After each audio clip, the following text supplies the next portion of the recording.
반갑습니다, 여러분. 누가의 기독론 세 번째 시간입니다.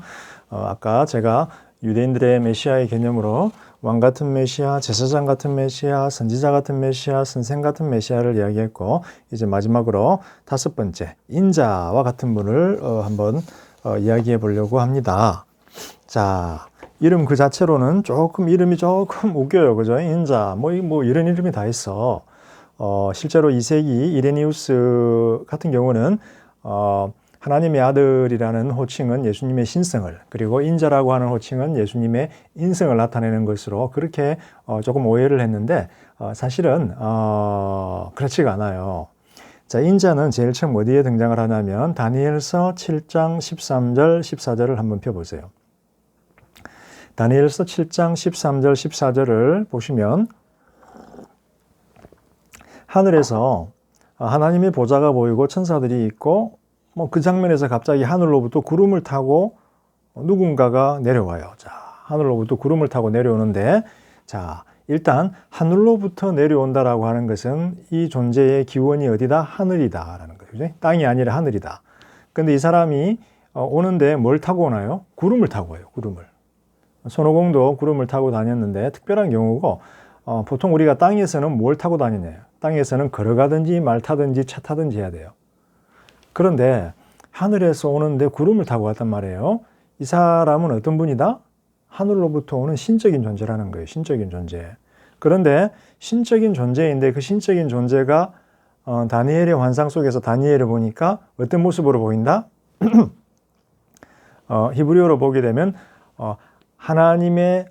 히브리어로 보게 되면 사람의 아들의 모습과 같은 어떤 분, 이렇게 됩니다. 사람의 아들의 모습과 같은 어떤 분, 즉 사람의 외모처럼 보이는 어떤 분이 하늘에서 내려온다는 거예요. 다시 말하면 하늘에서 구름을 타고 누가 내려오는데 가만히 보니까 좀 사람 모습하고 비슷하게 보이더라는 거예요. 그래서 인자와 같은 분이네. 사람의 아들과 같은 분, 사람의 아들처럼 보이는 분, 인자와 같은 분, 이게 바로 아람어의 어떤 그런 의미예요.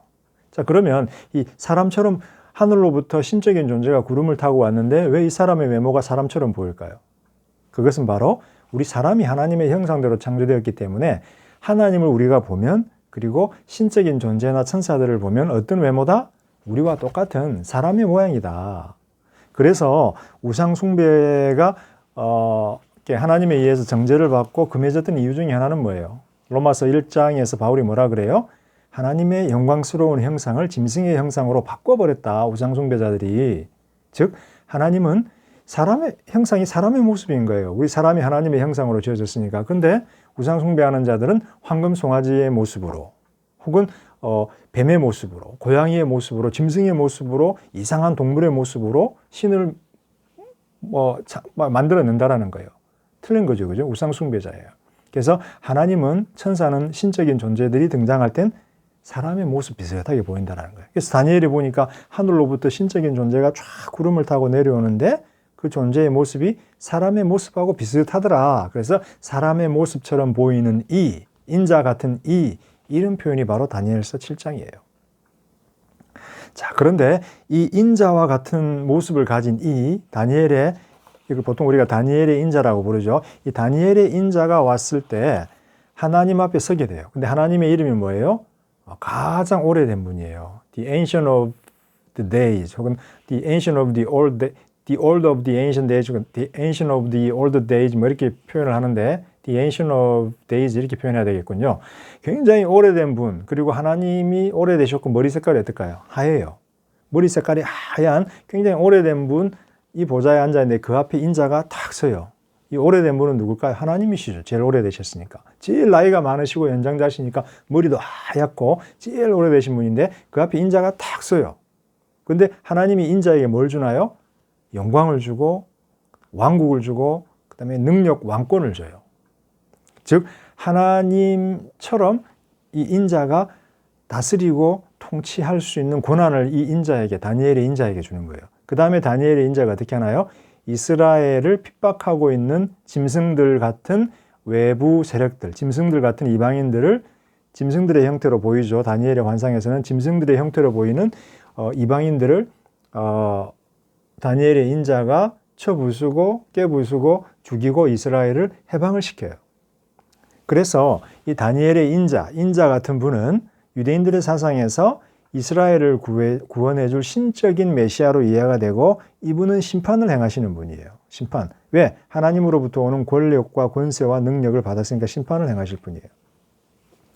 다니엘이 아마 한 기원전 3세기 정도 지어졌는데 이 이후로 다니엘 이후로 굉장히 많은 유대인 문헌들이 이 인자와 같은 분에 대해서 이야기를 하기 시작해요. 그래서 퍼스트 이낙 1서라든지 바룩 2서라든지 그 다음에 에스라사서 13장 같은 곳에 보게 되면 이 다니엘의 인자 같은 분이 언급이 됐는데 자 어때요? 언급할 때마다 좀 길죠? 다니엘의 그 인자 같은 분. 근데 줄여서 어떻게 할까요? 다니엘의 그 인자 같은 분. 좀 더 줄이려면 바로 그 인자. 좀 더 줄이면 그 인자. 좀 더 줄이면 그냥 인자가 되는 거예요. 그래서 1세기 예수님 당시에 인자 그러면 유대인들은 다니엘의 그 인자, 하늘로부터 오는 그 인자를 생각을 하는 거예요. 그래서 우리가 그냥 생각할 때는 인자 하면 사람의 아들, 사람, 인성, 예수님의 인성 뭐 이러는데 유대인들의 귀에는 인자 그러면 그 인자, 다니엘의 그 종말론적인 인자, 하늘로부터 오는 인자 이렇게 생각을 하는 거예요.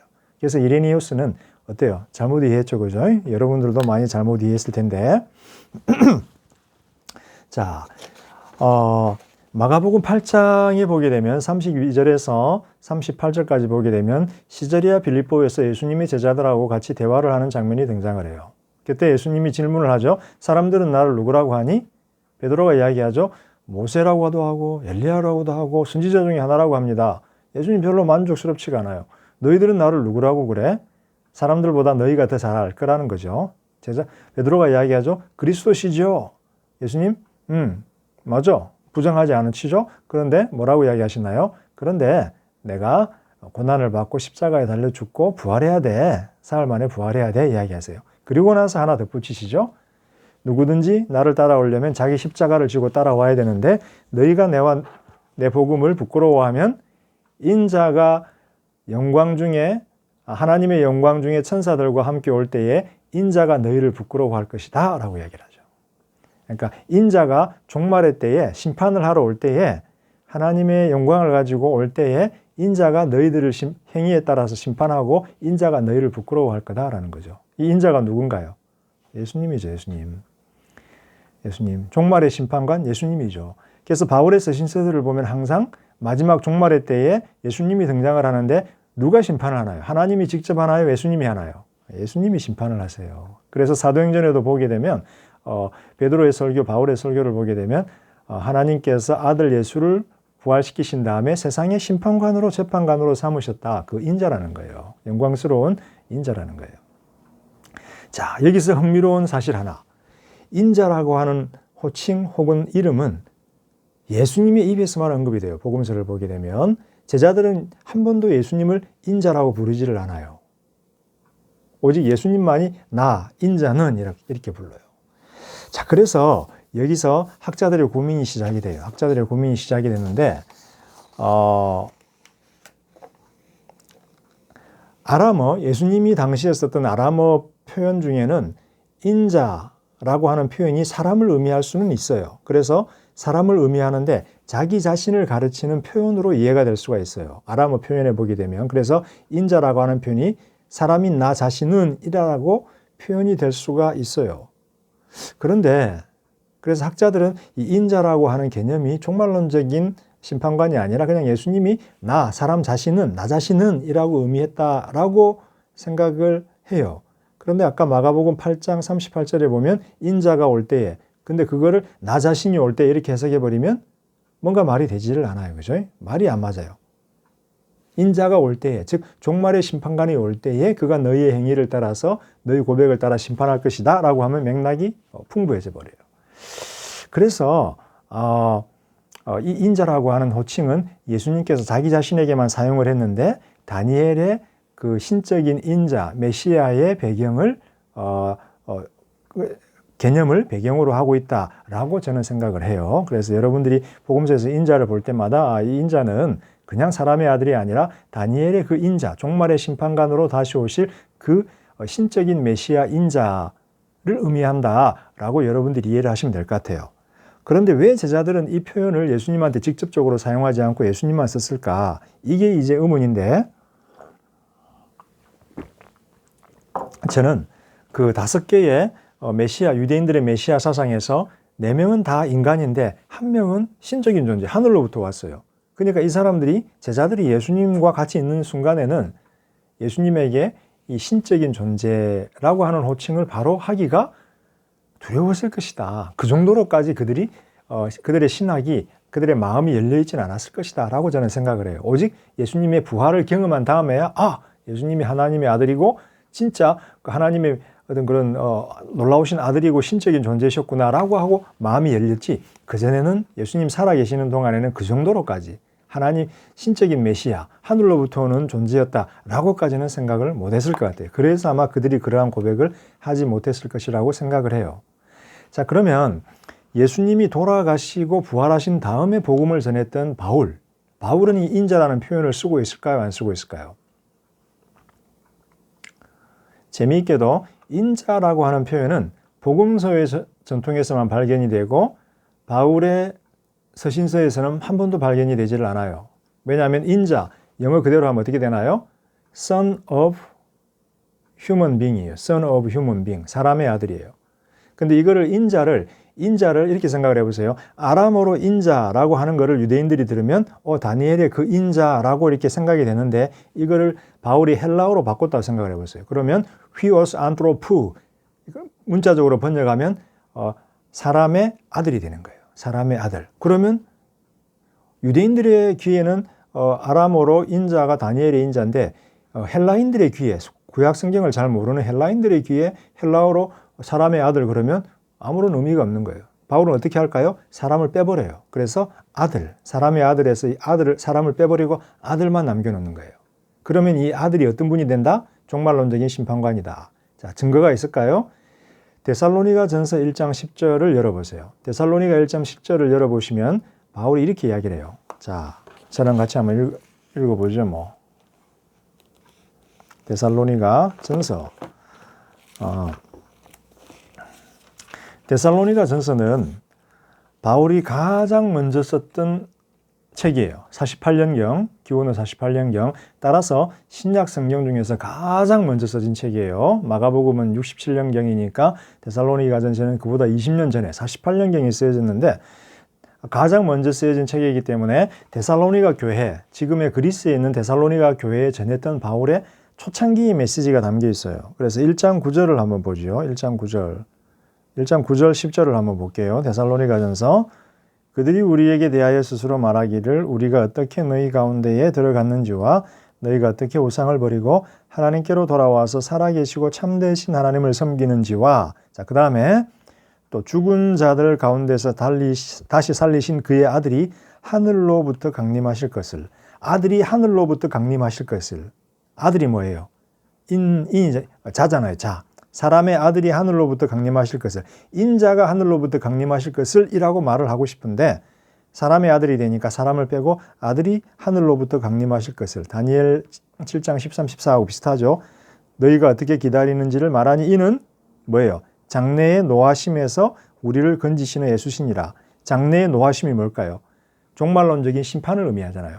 하늘로부터 아들이 강림을 하는데 심판을 행하시는 거예요. 다니엘의 7장 13절 14절의 맥락인데 바울은 인자라고 부르지를 않아요. 왜냐하면 헬라어로 사람의 아들이 되어버리기 때문에. 그래서 사람을 빼버리고 아들이 강림해서 심판하신다라는 거예요. 그래서 인자, 심판관에 대한 생각이 바울에게도 있다. 그런데 아람어를 헬라어로 표현하면 너무 이상해져 버리니까 바울이 사람을 빼고 아들로 표현했다. 여러분들이 기억하실 것은 이 인자라는 호칭과 표현은 예수님의 입에서만 발견된다. 예수님이 자신을 지칭하면서 인자라고 하지 어떤 제자도 자신을 인자라고 부르지 않는다. 그런데 예수님 자신은 스스로에 대해서 어떻게 평가하고 예수님 자신은 스스로에 대해서 뭐라고 고백을 할까요?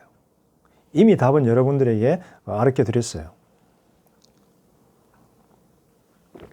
하나님의 아들이에요, 아들. 그래서 마가복음 12장 아까 포도원 지기에 비유해 보면은 종들 등장하고 아들이 등장하는데 내가 하나님의 아들이다라는 거예요.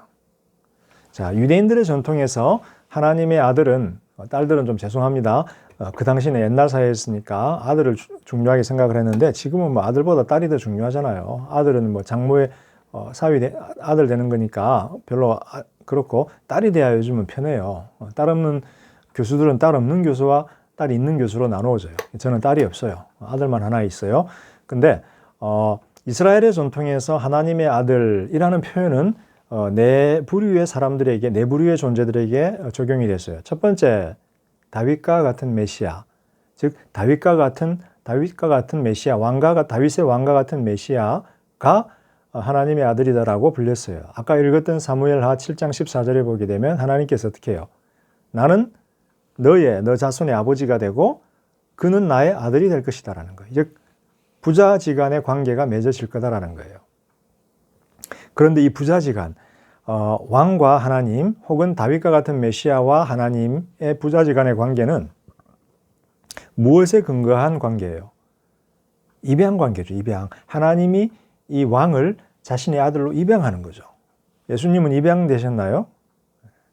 그 다음 두 번째로 천사들도 욥기 1장 6에서 12절에 보게 되면 하나님의 아들들로 불려요. 왜냐하면 천사들도 신적인 존재들이기 때문에 누가 이 천사들을 창조하셨나요? 만들어내셨나요? 하나님. 그래서 천사들도 하나님의 아들들로 불려요.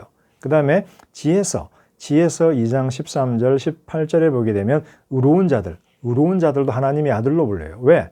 의로운 자들은 하나님의 성품을 가졌잖아요. 의로운 성품을. 그래서 의로운 자들이 하나님의 아들이라고 불려요. 그리고 네 번째, 이스라엘. 출애굽기 4장 22절. 거기서 하나님께서 이스라엘하고 어떻게 해요? 모세를 부르시면서 이스라엘을 하나님 자신의 아들이라고 불러요. 이스라엘은 스스로를 하나님의 아들이라고 생각을 했어요. 하나님께서 우리를 창조했다. 우리를 만들어내셨다. 우리는 특별하다라는 거예요. 그렇죠? 자, 근데 그 중에서도 유대인들에게 가장 의미가 깊었던 것은 첫 번째예요. 하나님의 아들하면 천사들도 아들이고 어려운 자들도 아들이고 이스라엘도 아들이지만 하나님의 아들하면 다윗과 같은 메시아를 의미했어요. 다윗과 같은 메시아를.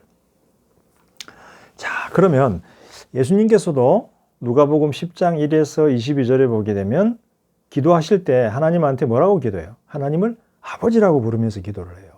그 전에 유대인들은 하나님을 아버지라고 부르질 않았어요. 근데 예수님은 기도하시면서 하나님을 아버지라고 부르는데, 자, 여기서 질문이 들어가요. 예수님은 다윗과 같은 메시아인데 다윗과 같은 메시아들, 왕들처럼 입양된 아들이었을까? 예수님은 스스로를 입양된 아들이라고 생각할까요? 그렇지 않죠. 예수님은 스스로를 하나님의 독생자라고 생각을 해요. 그리고 예수님은 또 제자들에게 누가복음 11장 2절에 보면 하나님을 아버지라고 부르면서 기도하라고 그러죠. 주기도문에서도 그렇고. 근데 이 제자들은 뭐예요? 입양된 아들들이에요. 입양된 딸들이에요. 그 다음에 우리가 하나님이 예수님을 직접 아들이다라고 부르는 장면이 등장을 해요. 예수님이 세례받을 때 그 다음 변화산상, 이는 내 사랑하는 아들이다. 그냥 아들도 아니고 뭐예요? 나의 사랑하는 아들이다라는 거예요. 이 사랑하는 아들이라는 표현은 어디에 등장하나요? 창세기 22장 12절. 즉 아브라함이 이삭을 바쳐야 할 때 하나님이 이삭을 지칭하면서 너의 사랑하는 아들. 이 표현이 있는 거예요. 그래서 하나님께서 예수님을 향해서 세례시에 변화산상에서 이는 내 사랑하는 아들이다라고 할 때는 아브라함이 이삭을 희생했듯이 내가 희생할 예수, 그가 바로 내가 희생할 이 아들이 바로 나의 사랑하는 아들 예수다라고 하는 의미가 담겨 있는 거예요. 즉 예수님이 나의 사랑하는 아들이기 때문에 내가 그를 곧 이삭처럼 아브라함처럼 희생을 할 거다라고 하는 어떤 그런 생각이 들어가 있는 거예요. 자, 마태복음에서는 어떻게 하나요? 마태복음에서는 1장에서 예수님이 왜 하나님의 아들인지를 동정녀 탄생을 통해서 보여줘요. 메시아 다윗과 같은 왕들은 입양된 아들이었지만 예수님의 제자들도 입양된 아들이었지만 예수님은 뭐다? 태어날 때 하나님의 성령이 이 땅에 성육신하실 때 하나님의 성령이 임해서 하나님의 씨앗이 마리아의 몸을 통해서 잉태되어서 예수님이 성육신하신 거예요. 물론 예수님의 신성과 정체는 이미 하늘에서 선지하고 계셨고 인성이 몸이 이때 만들어지고 예수님이 그 몸 안으로 오신 거죠. 자, 그래서 예수님은 뭐라고 부르나요? 그냥 아들이 아니라 독생자라고 불리죠. 독생자. Only begotten one. 하나님이 잉태하신 분, 하나님이 낳게 하신 분이다라고 해서 하나님의 독생자다라고 하는 거죠. 그래서 예수님은 자신을 하나님의 아들이다라고, 친아들이다라고 생각을 했고 불렀고 하나님 복음서의 전통에 따르면 하나님도 예수를 친아들이다라고 부르고 있는 거예요. 그래서 하나님과 예수의 관계는 친밀한 가족 간의 관계가 있는 거예요. 부자 간의 관계가 있는 거예요. 그래서 예수님은 하나님의 아들로서 다윗과 같은 왕으로서의 메시아의 사역도 하시고, 하나님의 아들로서 선지자의 사역도 하시고, 하나님의 아들로서 선생의 사역도 하시고, 하나님의 아들로서 또 인자가 되시는 거기도 하는 거예요. 그래서 예수님의 자신의 정체성 속에서 제일 중요한 거는 나는 하나님의 아들이다라는 거예요. 하나님의 아들로서 내가 다양한 책임들을 한다라는 거예요. 하나님의 아들이기 때문에 예수님이 입양된 아들이 아니고 하나님의 아들이다라고 하면은 예수님의 뭐가 변호가 되나요? 예수님의 신성이 변호가 되고, 동시에 예수님의 선제성이 변호가 되죠. 창세하기 전에 존재하셨던 분인 거죠. 그죠? 이 선제성이 어디에 등장하나요? 요한복음 1장에 등장을 하죠. 그죠? 태초에 말씀이 계셨으니 말씀이 하나님이셨고, 이 말씀이 하나님과 함께 계셨고, 이 말씀을 통해서 모든 것이 다 창조가 되셨다라고 하는 거죠. 그죠? 그러면 예수님은 하나님에 의해서 창조가 되셨다, 안 되셨다? 창조되지 않으셨죠. 예수님은 하나님이 낳으신 분이죠. 그래서 only begotten one이 되는 거죠. 자, 다음 시간에는 이 부분에 대한 누가의 이해, 누가가 어떻게 예수님을 이해하는지에 대해서 좀 더 자세히 살펴볼 텐데, 일단 이 지금까지 우리가 유대인들의 메시아 사상, 그리고 예수님이 스스로에 대해서 생각하는 개인적인 자각, 이런 거에 대해서 우리가 한번 살펴보았습니다. 다음 주는 8주차인데 8주차 때는 아까 공지드렸듯이 중간고사를 대치하는 페이퍼 프로포저를 제가 여러분들에게 요청을 했습니다. 그죠? 강의 대신에. 그래서 2-3페이지 정도로 페이퍼 프로포저를 제안을 할 텐데, 자세한 내용은 제가 블랙보드에다가 공지를 올릴 테니까 그걸 보시고 여러분들이 그거에 맞춰서 이렇게 하시면 될 것 같습니다. 성적 고민하지 마시고 열심히 하셔서 논문 쓰는 데 도움이 되면 좋겠습니다. 자, 여러분 그러면 또 건강하시고 다음 주에 뵙도록 하겠습니다. 안녕히 계세요.